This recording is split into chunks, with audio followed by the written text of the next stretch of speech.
balitaan ng mas maraming Pilipino, ABS-CBN News and Current Affairs. Panig sa katotohanan, panig sa bayan.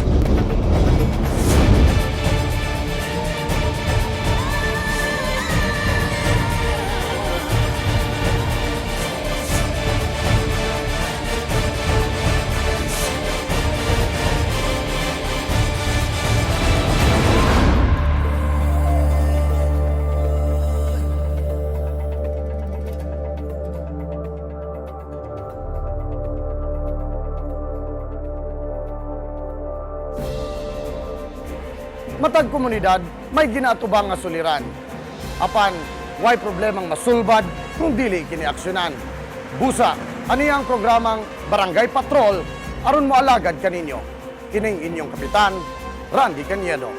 Alang sa unang hugna nining atong programa, aniyang unang kasong among gitutukan mga kapamilya.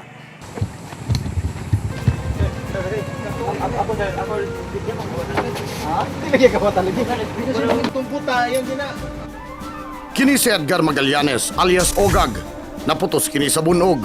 Luoy no? Apan, dili siyang biktima. Siya ang gitudlong kontrabida. Kining duha ang paboritong biktima ni Ogag.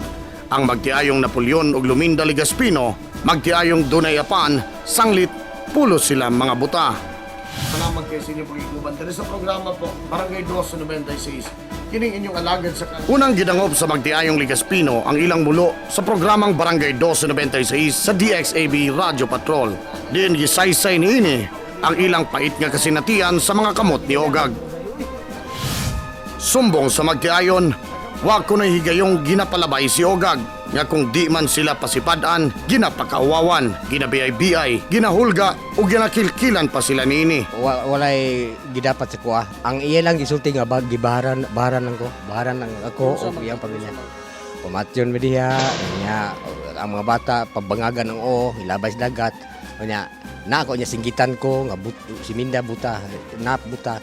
Ay, pitin galanog diri sir pa. Diri, pakaog jo susto. Gawas niya na, makatulong higayon pa kuno gitulis ni Ogag si Napoleon. Samtang papauli na kini, gikan sa trabaho isip manghihilot. Og may gamit pa kuno og mikropono si Ogag, aron madunggan sa kadaghanan ang iyang pagpakauaw sa magtiayong buta. Unya karon, tulo ka bisis nga iya ko gipaambusan pero lain man god pod. Una nga ang giingon sa iyang gisugo, nasugo miigan. Kun way kwarta, sigarilyo. Kung way sigarilyo, kwarta kaya mo ang gamiton. Next! Itok mo ako ang abaga. Gawa man sila nakuha, bunalan ang kural diha. Then uli ko diri. Luyo sa maong kasinatian, giutong na lamang sa magtiayon ang kabangis ni Ogag. Nakaukom na sa pagreklamo si Nap ug Luminda, dihang apil na ang ilang tulo ka mga anak ang gipasipad ni Ogag. Nabalakan na pag-ayo sila Nap ug Luminda kay basin unyag ang ilang kinabuhi na ang mamiligro kung dili mapitol si Ogag. Ang reklamo nako sa iyaha kanang pagsigi niya og pangkuan sa mga bata og sa ako mismo nga katungod nga iya kong gi mic dihang giingnan man ko niya nga ikaw kung itulak ka diha sa simento iparok ta ka inig agi nako pantay ka lang magkuan ka sa kuha di ba itulak ta kay parok ta ka simento wa kay kayas ko aba kay buta ka lang di ka makaigo mo gini ang gikuan nga pamatyon ang akong mga anak nganong ing anak man wala man ko nang hilabot sa ilaha kung galing nakasala ang akong mga anak sa ilaha diha ilaha di ang tarungon og badlong total di man ko masuk og badlongon nang basta kay nakasala lang ang mga bata. Aron matino ang sitwasyon, gibisita sa inyong barangay patrol ang magtiayon sa ilang barangay ug mas ngilngig pa ang among nadiskubrihan. Atangi sa pagbalik sa Barangay Patrol.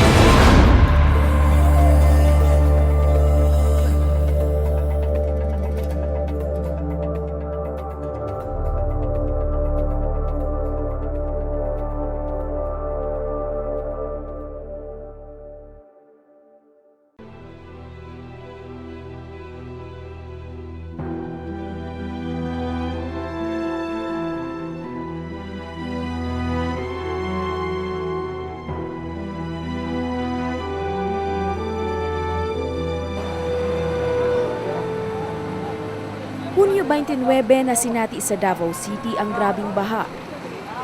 Diin 5 ka barangay ang naapektuhan. Sa record sa City Social Welfare Office, kapin 13,000 kapamilya ang nabahaan ug 30 sa atong mga kapamilya ang nangamatay.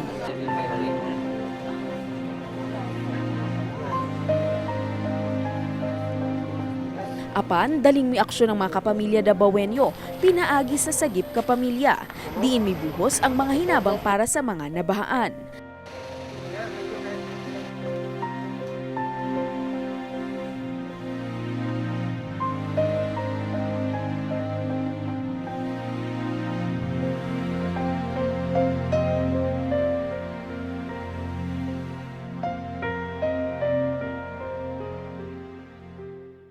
Ang barangay Kapamilya may bisita sab sa mga apektadong barangay aron maghatod sa mga hinabang, sama sa canned goods ug used clothing. Sama tinapangi, nakitaan ang pagtinabangay sa mga Dabawenyo. Mao kini ang tulay nga nagasumpay sa kilometer 8.5 paingon sa kilometer 8.9. Nahugmak kini gumikan sa dakong pagbaha. Mausab kini ang tulay nga nahimong hinungdan nganong dili makaabot ang mga hinabang ngadto sa kilometer 9. Tungod kay dili masulod sa sakyanan ang lugar human maguba ang tulay, naglinya ang mga residente aron magbayanihan, aron matabok sa sapa ang mga relief goods. Di mailhan lang kini nga sa bisan unsang kalamidad, ang mga Dabawenyo nagkahiusa para sa kapamilya.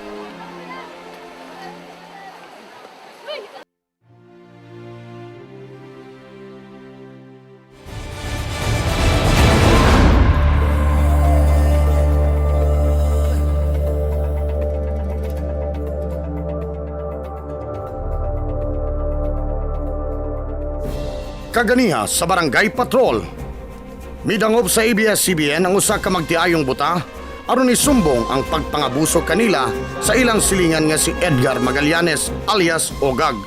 Matod sa magtiayon, dili lamang mangta si Ogag sa ilaha apan giapil pa ang ilang mga anak. Hinungdang desperado na kining hingpit ng mapitol ang kamangtas ni Ogag. Ilado si Ogag sa ilang barangay. Sikat si Ogag tungod sa kamangtas niini. Mga silingan ug bisa ng kaugalingong paryente nakahiagom sa kabangis ni Ogag ug mosamot pa ang kamangtas niini kung makainom. Ang among silingan diri nga kani man gilimutan ang gisumbag diha. Pagkatod-tod gipuspusan na sa ni akong puumangtong dito dos por sa agianan diri sa patoy. Nandito na sa kanang kainom, magpatakag manumbag bisag sa labti. Kadto day gikulata man to siya. Mo lagi kay wa may gipili og naay tripingan niya sa tulang bago na gibunala niya. Pagkada na magyapon niya. Dugay ng problema sa barangay si Edgar Magallanes alias Ogag. Apan, luyo sa kadaghan sa mga nabiktima niini, way may sugong, misuway og sukol. Wala naman yung kudayog. Italika na lang bugalan niya kay nabubuhay pamilya ko. Ang sabaw, sa matubo, makuha sa mundo ha. Di kaya yung kunang bata. Nulong ko na sa muwar, sa balay. Suna sa balay ba. Igagi, magdadag mga nagiban. Ngano man ni Barangay Kapitan Pulikit nga wa mang jud kini maaksyon ni. Hain naman ang mga CVO ug purok leader sa barangay nga musumbong niini kanimo. Punto na ko din na is dili na ko matres kung asay tinuod. Mao ba? Wa daw masayod si Kapitan? Pwedeng matingala kol? Dili man kana mao ang sulti sa mga residente sa San Nicolas. Kuha wala ko to ka. Duham to kuha siguro to ka business no. Ano wala dyan po yung action ba? Kaya itong sa sekretary ba ito niya? Oh? Ano dyan nga, ikaw kung magpadayo kag kaso na. Hasol yung gaya na kay mga tubang magkala sa lupong. Lupong mo na dyan yun. Man. Kasuhan mo na dyan. Gasto yung gana. Matugag kuhan. Kurte. Wala na lang yung padayo. Unsa? Nganong ingon ini ang tubag sa barangay? Dili baka kini ang rason nganong gapatuyang si Ogag sa iyang pagminangtas? O di baka tungod sa sulti sa mga silingan nga dunay gisaligan si Ogag mao nang wa daw kini kahadlok? Di baka tinuod nga suod ni Kapitan ang mga ginikanan niining si Ogag? Gipatawag na sa barangay si Ogag apan wa gyud kini misipot sa hiring. Ato kining gikahinabi aron sayron kung anong daot ang reputasyon niini sa ilang lugar. O gihimakak niini ang tanang pasangil batok kaniya.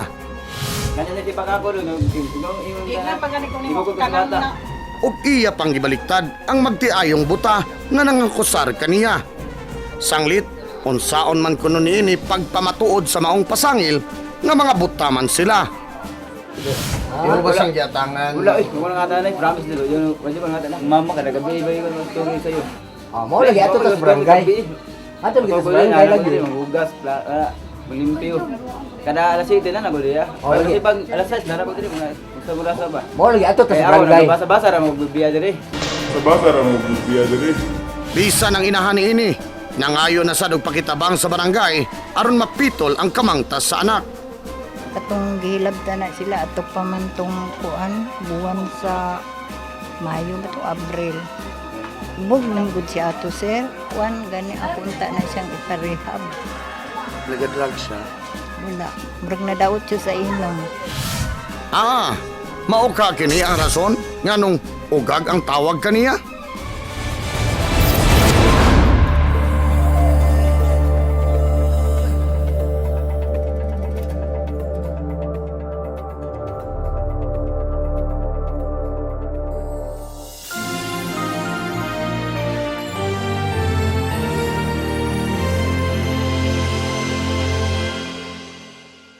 Naluoy na pag-ayo si Josefina Grapane nga taga Tagum City sa kahimtang sa iyang pagumangkon nga si John Paul Aguinod. Kinsa tungod sa cerebral palsy, naglisod kini og tindog ug istorya. 17 anyos na si John Paul. Sukad pag anak niya, gibiyaan na kini sa iyang inahan. Busa ang iyaan nga si Josefina na ang nagpadako kaniya. Mama pud kay kung naanta si kanang malumong kasing-kasing nga mo kuan sa iyang anak makakita diri sa ABS-CBN. Naot nga kanang yagod ng anak, dapat siya gayong maluoy. Bisan pito ang iyang anak, wala siya maluya nga atimanon si John Paul kay iya na kining giilang anak. Ang gusto niya, mahatagan og wheelchair si John Paul aron mas makalihok siya sa panginabuhi. Wala mapakya si Josefina kay sa pagduol niya sa barangay 1296 sa DXAV, gitubag ang iyang pag-ampo. Gitunol sa pamilya Kristene sa Fatima Village, Davao City, kining usa ka wheelchair alang kang John Paul. Salamat kayo sa inyong lumong kasing-kasing nga naghahatag ani nga bata. Dili matukib ang kalipay nila Josephine ug John Paul sa inyong tabang kapamilya. Naglaom siya nga pinaagi niini mas mahatagan pa niya og saktong pag-atiman si John Paul.